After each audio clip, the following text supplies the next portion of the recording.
Kakinada rural మండలం కొవ్వూరి గ్రామంలో Janasena party Kakinada rural మండల అధ్యక్షులు కరేడ్ల గోవింద్ ఆధ్వర్యంలో మార్క్ శంకర్ త్వరగా కోలుకోవాలని ప్రత్యేక పూజలు చేశారు. రాష్ట్ర ఉప ముఖ్యమంత్రి పవన్ కళ్యాణ్ చిన్న కుమారుడు మార్క్ శంకర్ త్వరగా కోలుకోవాలని కొవ్వూరు శ్రీ భువనేశ్వరి మాత ఆలయంలో ప్రత్యేక పూజలు చేశారు. ఈ కార్యక్రమంలో జనసేన పార్టీ నాయకులు, కూటమి నాయకులు పాల్గొన్నారు.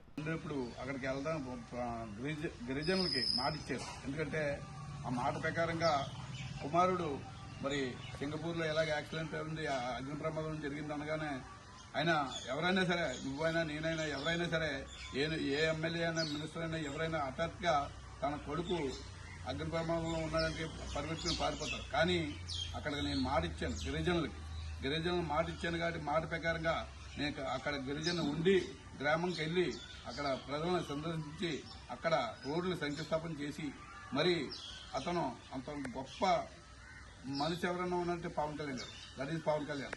అంటే పవన్ కళ్యాణ్ గారు లాంటి వ్యక్తి మరి కొడుకు ఆపదలో ఉన్నా సరే ఇక్కడికి వెళ్ళి ఇచ్చిన మాట తప్పకుండా అక్కడ సందర్శించి జనాల గిరిజనులకి ప్రత్యేకంగా అక్కడ అభిషేకాలు చేయించి తన సొంత డబ్బులు 5 లక్షల రూపాయలు విరాళం ఇచ్చి అక్కడి నుంచి సింగపూర్ బయలుదేరిన ఏకైక నాయకుడు పవన్ కళ్యాణ్ గారు.